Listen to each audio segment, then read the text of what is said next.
Hello and welcome back to the End of the Mic podcast with Carson. And Zachary. And today in episode 10, 1-0, double digits. So excited. Yes. We're talking about, of course, the big Super Bowl wrap-up and how I was right and Zachary wasn't. I know, I'm just so good. And then we're talking about the OKC Thunder, their disposition. Yeah, shout out to Isaiah Horrocks. He's a buddy of mine, and he commented on our Instagram, gave us the idea to talk about the Thunder. Is a really good topic, so shout out to him for giving us this idea. He's a Thunder fan, so figured we'd help him out, give us our takes on the Thunder and all that when we come back. Yeah, so thanks to him, and yeah, we really appreciate it. Make sure you guys do put your ideas on there as well.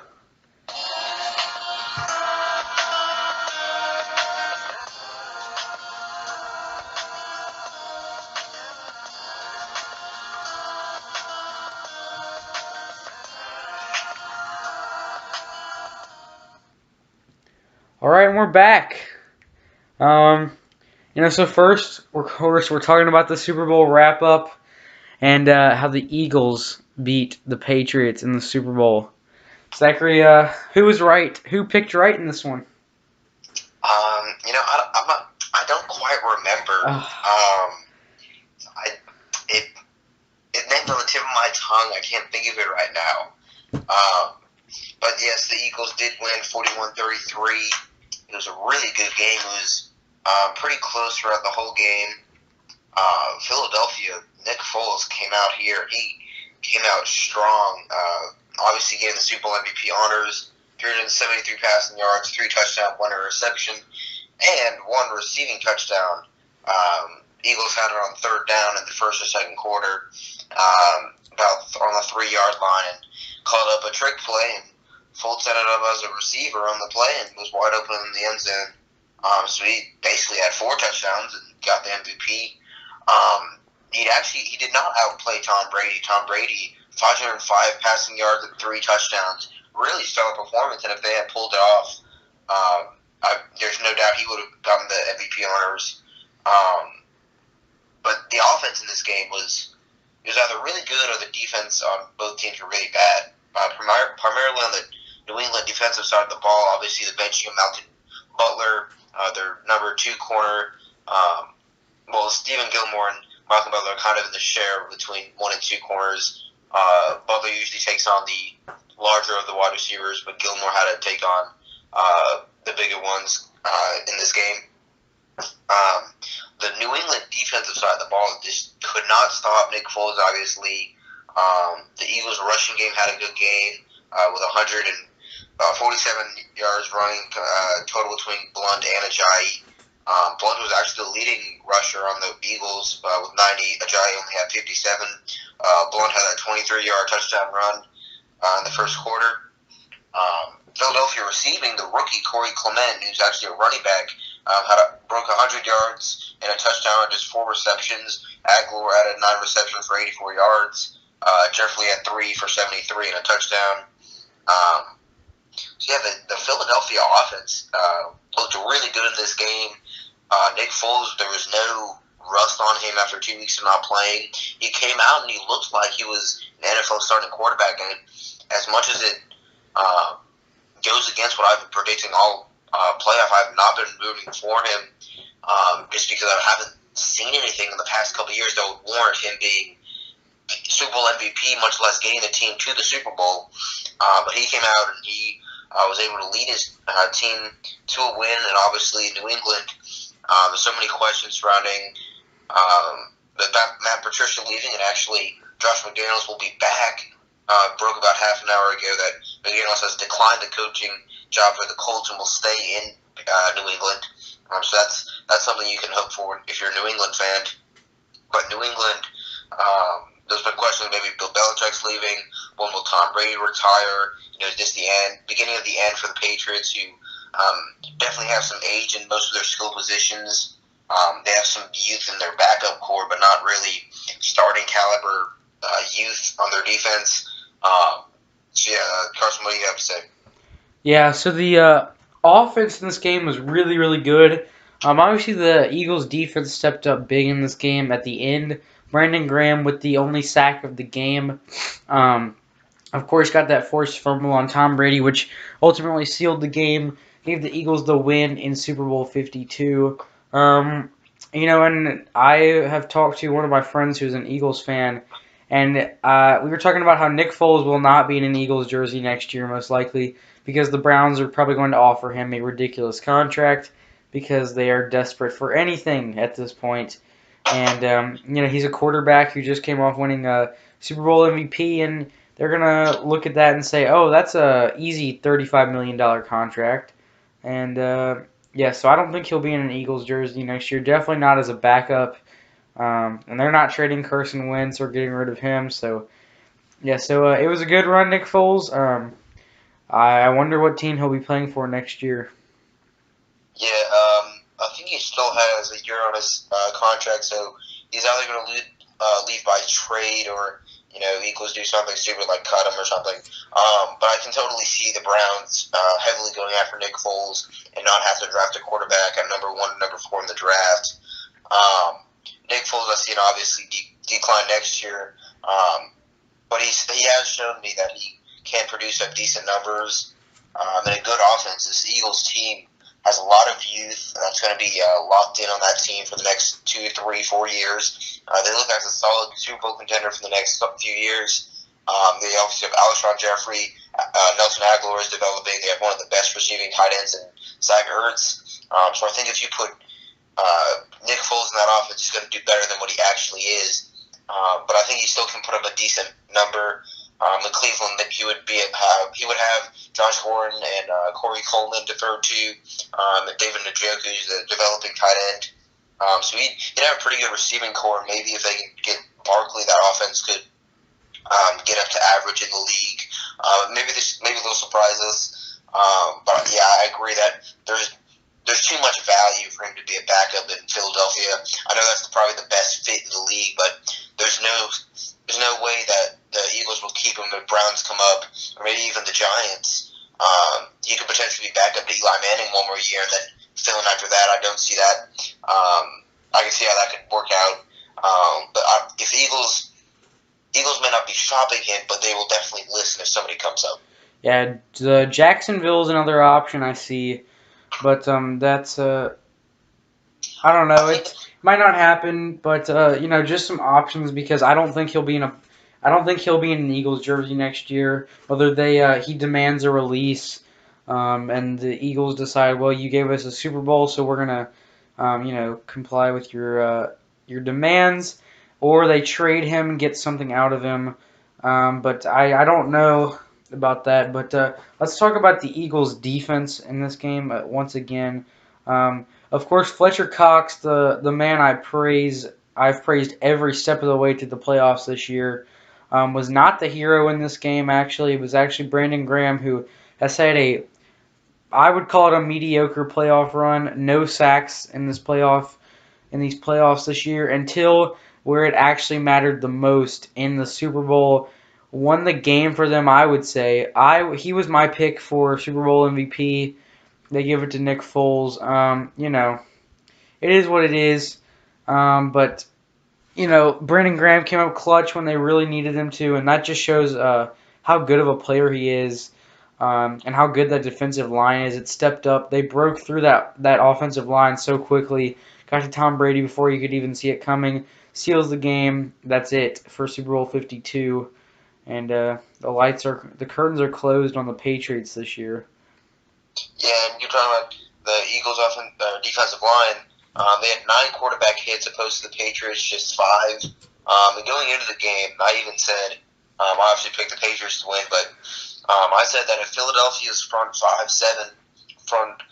or 7 guys could pressure Tom Brady, then he would be forced to not have to jump off too many screen passes. And early on, he was trying to do screen passes to Dion Lewis and James White, and they weren't really going that well, maybe 2-3 yards, maybe an incompletion even. So the Philadelphia defense brought the blitzes on the right plays. They got Tom Brady under pressure. Obviously, with the fumble, that was a big play for the Eagles' front line.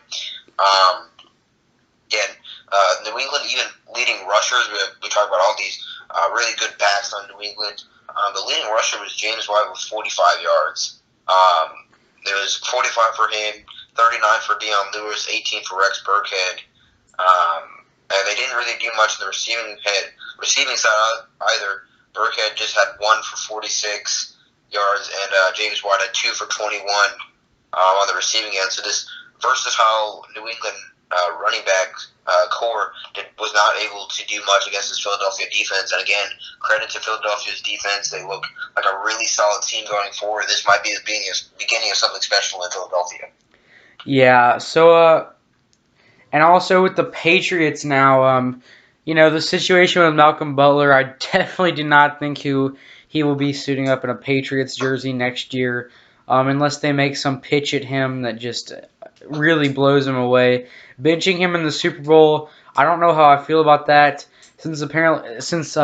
especially since today it came out that he was not actually doing anything wrong.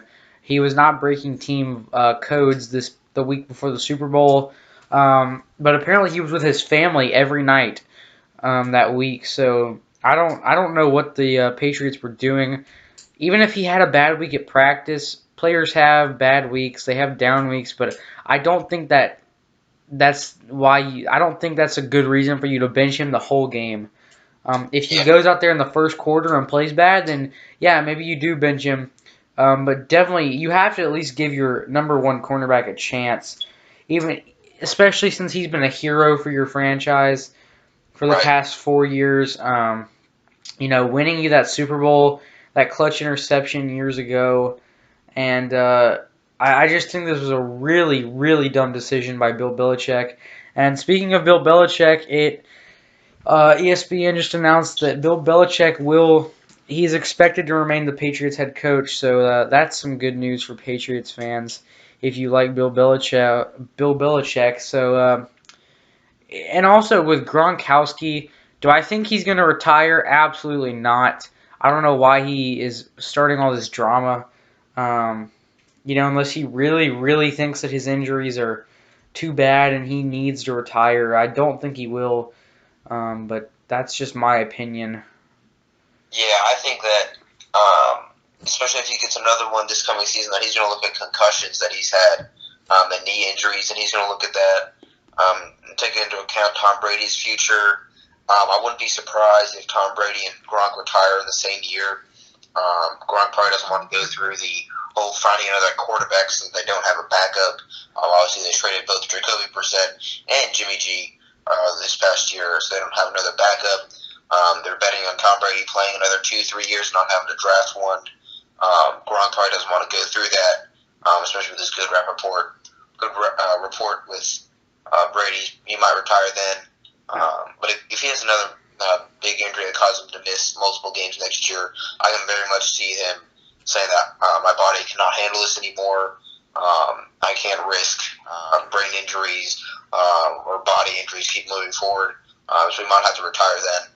Yeah, I can totally see that, but definitely not this offseason. I don't think he really even has a chance to retire this offseason. One more thing that is really important that doesn't have anything to do with what we're talking about, but I think you should know in case you don't see it. Kristaps Porzingis was just carried off the court after falling awkwardly on his left leg. So that's yeah, that's concerning, especially for the Knicks at the trade deadline. If they want to go full tank mode and not be, that would definitely put them in the tank mode. There's been reports that the front office wants to still have a winning mentality in the locker room, but they don't know if they want to tank. Yeah, so this will, but that's unimportant. But it's not. It's important, but it's unrelated to what we were talking about. Now back to the Super Bowl. So basically, I think for the Eagles, Nick Foles won't be in an Eagles jersey next year, no matter how he goes to another team, released, traded, stuff like that. And then for the Patriots, Gronk, I don't think he'll be gone after this year. Tom Brady, hopefully he retires, but he won't because he's a dummy. And then Malcolm Butler definitely will not be in a Patriots jersey. There's absolutely no way after benching. You can't bench your starting cornerback in the Super Bowl. There are reports that the Patriots team didn't want to pay him money, like reasonable money next year. So there's no reason that he would resign there. There's obviously beef with somebody in that front office or the coaching staff. He can probably go be the number 2 corner somewhere else and try to live out the rest of his late prime years. Yeah, Tennessee and Carolina would love to have your services, Malcolm. Oh, yes, so, Panthers. Hop on down to Tennessee. We got good coaches now, so you can hop on down here. We won't bench you in the Super Bowl, we promise. if the Panthers get Butler and he leads us to the Super Bowl, then you can have all the money you want. Okay, because you can have tangent. If the Panthers get James Bradbury and Malcolm Butler as their the top 2 corners, and then have Daryl Worley as their number 3 corner, that's definitely a much upgrade over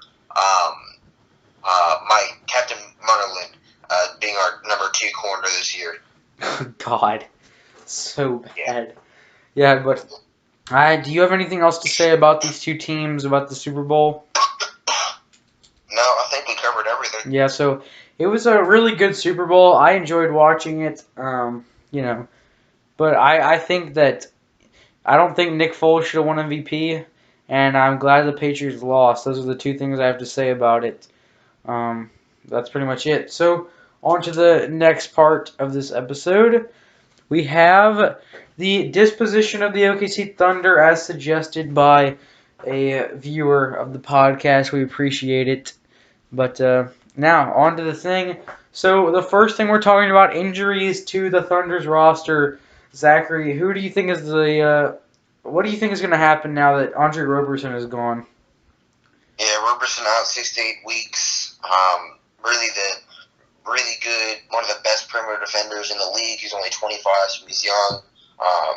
Really disheartening for the Thunder, who seem to be getting it going. About a couple weeks ago, they were winning 8 in a row. Looked to be trying to get home court advantage for the playoffs. Andre Roberson goes down.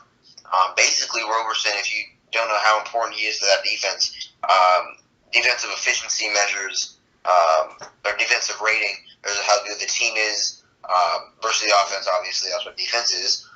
But their rating, the higher it is, the worse it is. The rating with Roberson on the court was a 96.6. Without Roberson, it was a 114.6. That's a massive difference. That goes from top 5 in the league, I believe, to like 26th or something. It was really bad ridiculous without him on the court. With him, he's a defensive anchor. He can lock down opposing guards. Westbrook does his obviously not as dominant, but he's one of the he's not one of the worst defensive point guards. He's not like really good. You can say he's a defensive point guard, but he's not like a Devin Booker or somebody who's known, or Steph Curry who's known to not have good defense. So he's kind of middle of the pack in that area. But for the Thunder, what this impacts is that they need to find a good number 2 or wing player that can either bring defense or bring scoring away.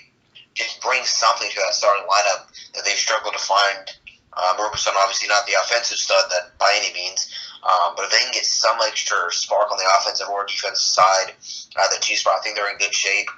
Somebody who's been coming around in trade talks is the Clippers' new guard, Avery Bradley, and I personally would love him to go to the Thunder. He has an expiring deal, so they don't have to lock him up for this coming free agency.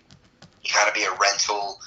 Wouldn't have to give up much for him because the Clippers are most likely going to have this as a lost season. So maybe the Thunder gave like a future first or something. They don't have a lot of assets to trade for Bradley, but he's obviously one of the better defensive guards in the league, and he can also score. Well, I don't know how he would mesh with Melo and PG and Russ, but he'd definitely be a solid number 2 guard on that offense and defense. Yeah, so for Grizzlies fans, Andre Roberson is their Tony Allen, basically. Except maybe even more important than Tony was for the Grizzlies. He's their best defensive player by far. One of the best in the league, like Zachary said. He's that player that you put on Kevin Durant whenever you play them, or that you put on Steph Curry or any other. He can basically guard anyone on the perimeter. He's that good, And like Zachary said, their defensive efficiency, it drops drastically if he's not on the court. And having him gone for that long could really, really hurt them. Um, it could really impact them. And like Zachary said, they're probably going to be buyers. It's emerged that they are planning to be buyers in this trade deadline, which is on Thursday at 2 p.m., I believe. So, you will probably see the Thunder involved in trade talks or maybe even a trade. I do agree with Zachary's Avery Bradley. They're definitely not going to be looking to bring in like a scorer. They don't need one of those. They need a defensive player. Avery Bradley's a good fit, I think. There's really no good defensive players on the market this year, except for DeAndre Jordan, but they're not looking for defensive big. And that's Avery Bradley's really the only one who fits the mold that they would be looking for. So. Yeah, the only other solid guard I've been thinking that have been in trade talks is Jordan Clarkson of the Lakers, but the Thunder would not go after somebody who he's a little small for a guard. He's only like 6 foot 6'1". He does not have the defensive capabilities that they would want as a 2. He's more of a scorer, getting double-digit points, and they don't really need that as a 2, and they'd probably be overpaying him with $12 million, but they're already tight cap, and we'll get to a little bit later. So I don't think he would be as good a fit as Avery Bradley, but I'm sure they would take anybody at this point. Yeah, so they're just looking for any defense that they can get. They need it desperately because, Russell Westbrook, decent defender, but he can't guard the best. Paul George, an amazing defender, but he's only one person. And Carmelo is one of the worst defenders in the league. So Steven Adams, also really good paint protector, but he can't do everything. So, they're definitely going to be buyers this year, I think, if they're really looking to make that push. But, one problem you look at this Thunder team and you see is lack of assets to trade. I don't believe they have their 2018 first. Is that right? Yeah, they traded it to the Timberwolves this past year. Yeah, so they have really no young assets unless a team really wants Alex Abrinas as a shooter. You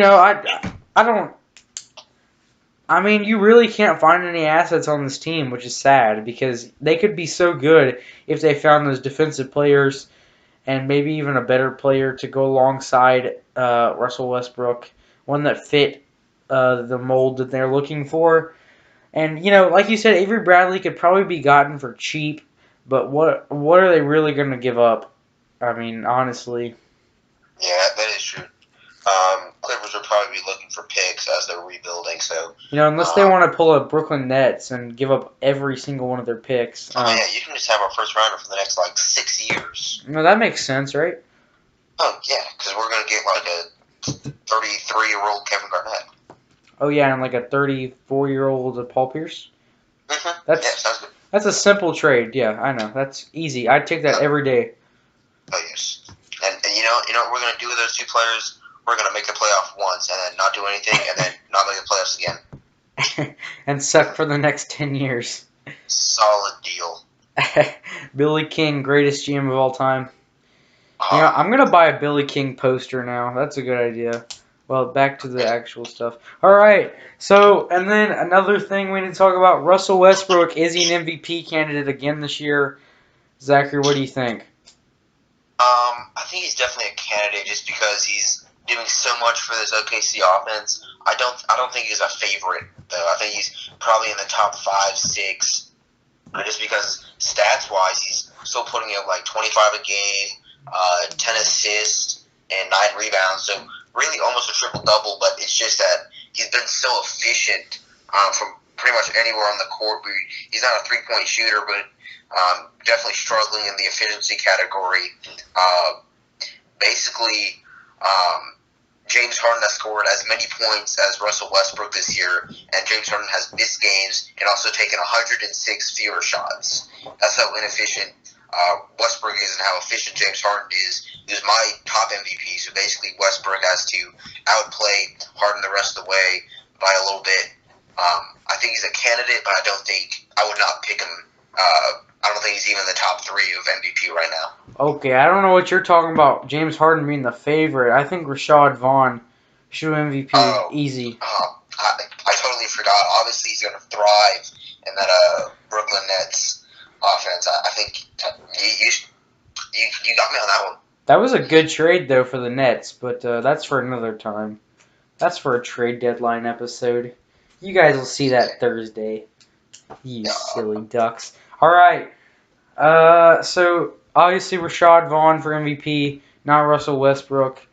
Now, a big question for the Thunder this year: Paul George, is he gonna leave? Is he not? Are they gonna give up? Are they gonna get absolutely nothing for all the stuff that they gave up to Indiana?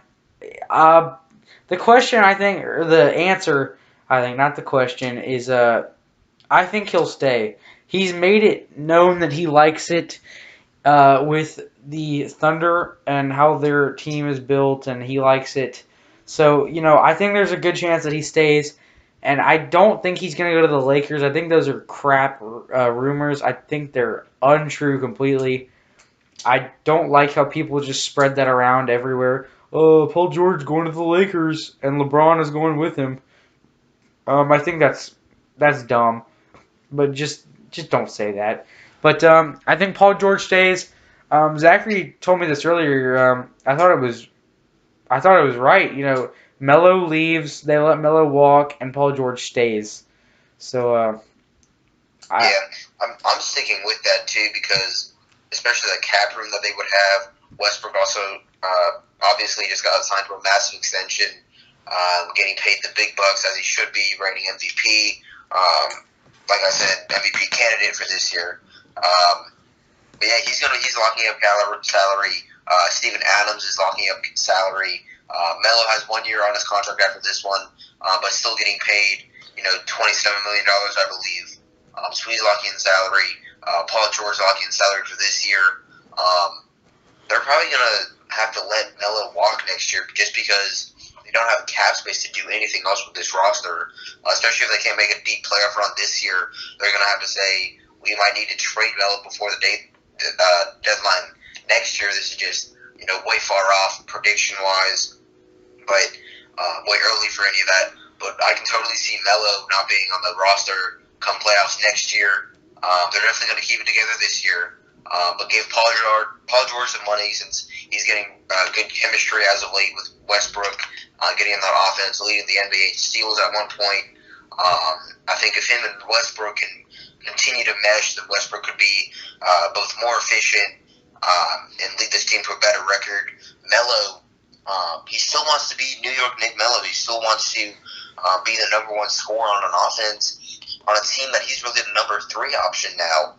He's 33, although it's hard to believe he was a scoring champion just 4 or 5 years ago in 2013. But he is number 10 in isolation, I read. On this OKC offense, that's definitely not what you want from your 4 on this offense. Obviously, you want Westbrook is going to need to get touches. Steven Adams can do pick and roll pretty well. Paul George is a really good three-point shooter in mid-range. He can do pretty much anything on the offensive side of the ball. Melo, he has to fit in as a catch-and-shoot player on this offense in order for them to be efficient. And if he's just going to isolate and make 35% of his shots or whatever he's taking, there's no way you would want that if you're OKC. yeah, I think they definitely try to get rid of Melo, or not get rid of him, but just let him walk. I think that's the much smarter move. Keep Paul George. Obviously, you don't want to let him walk. 27, I believe now. Still relatively young. Really good player, obviously, all-star this year. And, and also, like I said earlier, apparently the Thunder are going to try to be buyers this year. So maybe that impresses Paul George that they're willing to give up assets for a win now, and he wants to stay there and win, and possibly go for the title next year. If they get that one more player to go beside Paul George, Russell Westbrook, and Steven Adams, I think maybe they do actually have a good shot if they get like I don't know, a DeMarcus Cousins would be interesting. Probably won't have the cap room for that, but that would be. It wouldn't have the cap. I read that Westbrook, Anthony, Adams, George this year is taking up 80% of the cap. And that's crazy for just 4 players taking up that much money.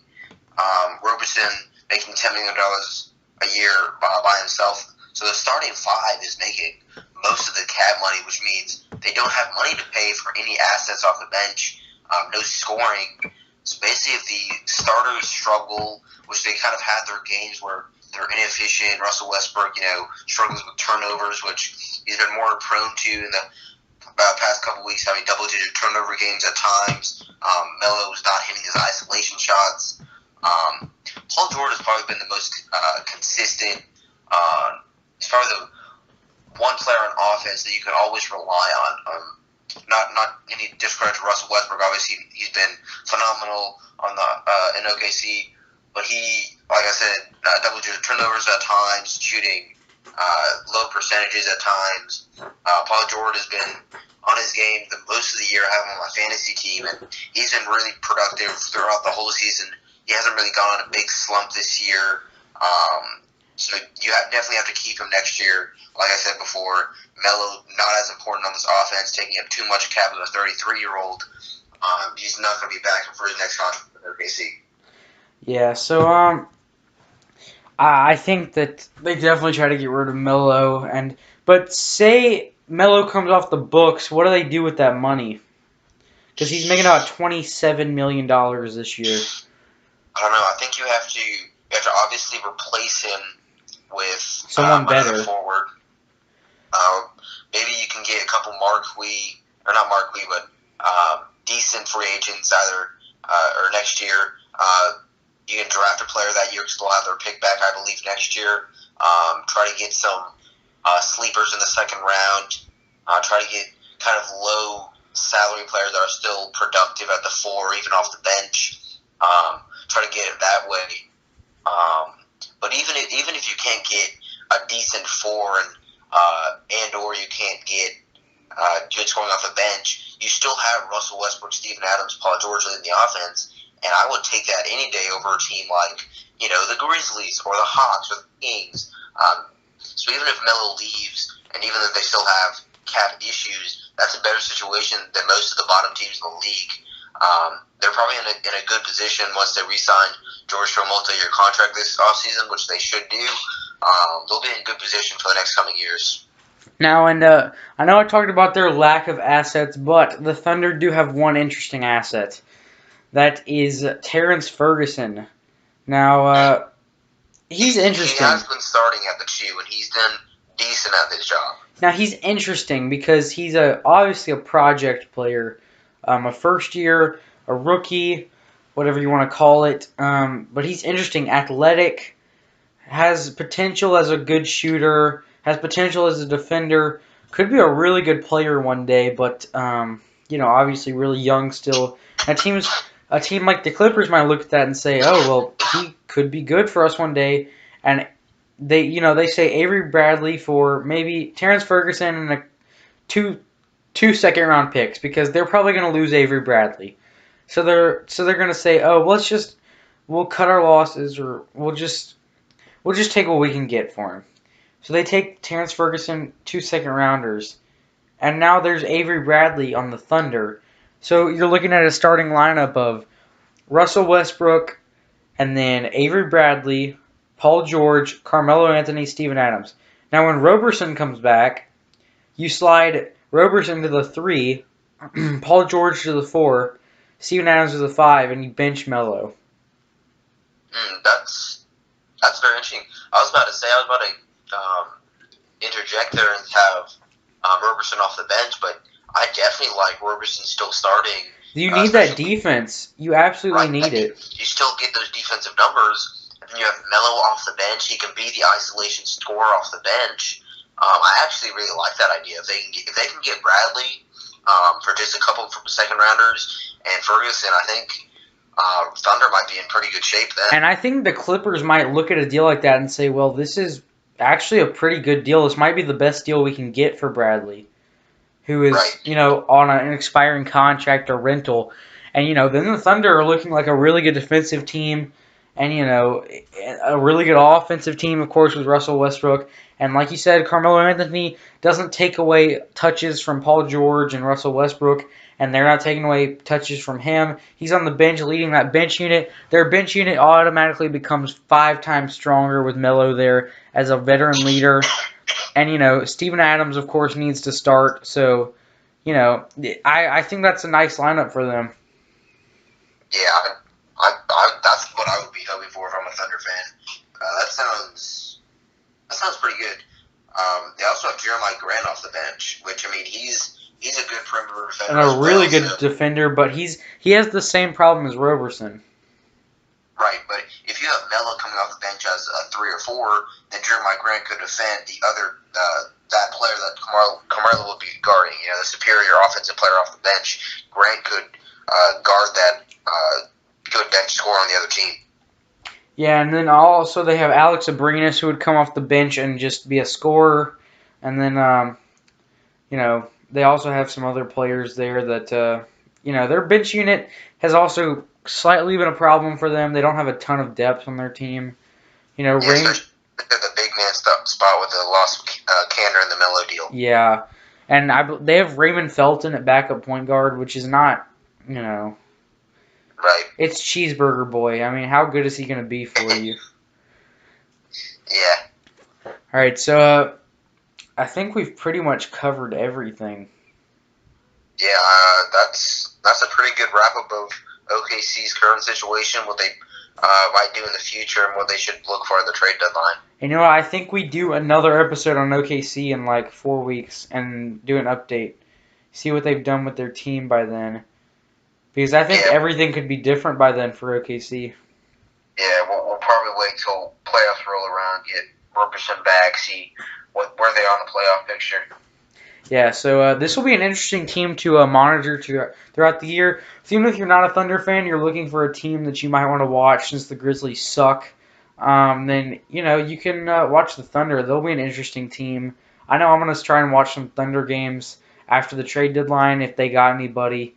Hopefully, I think that's a really interesting lineup. So, once again, Russell Westbrook, Avery Bradley, Andre Roberson, Paul George, and also Steven Adams. And then you put Melo off the bench. Your bench unit becomes stronger. You start destroying other people's benches with that scoring, with Jeremy Grant. So, I think that's an interesting lineup. So, do you have anything else to say? No, not really. Again, shout out to Isaiah Horrocks giving us the idea for this. And if you want us to, analyze their team and their situation, feel free to, tell us. We'll be happy to do any fan suggestions. You can, comment on this video or go to our Instagram into.the.mike. Always trying to advertise that. We'll get to DMs, comments, anything. We'll read anything. We'll at least listen to your suggestions and give us feedback on anything. What do you think of the Thunder roster? What do you think they'll do? Where they stand in the playoff picture, and what your MVP candidates are. We'll be, glad to listen to that. Anything like that, we'll listen to it. We'll get back to you. Yeah. So please put your ideas in the comments. We really appreciate it for giving this idea. It's a good one. I really enjoyed talking about the Thunder. I think they're an interesting team this year. Also, before we end, prayers up to Edwin Jackson's family. If you don't know who that is, Colts linebacker who was killed in a car accident by a drunk illegal immigrant in the U.S. So prayers out to his family. Make sure you're thinking of them. Also, the driver in the car was killed in the accident. So, prayers up to their families. Hopefully they can, get better. But also to the Colts organization. Even as a Titans fan, we got to come together for this. Thanks for listening. And once again, plug our Instagram because we love attention. Into.the.mike, no capitals, no spaces. Make sure you follow us there. Give us your ideas. We really hope you enjoyed. Thanks for listening, and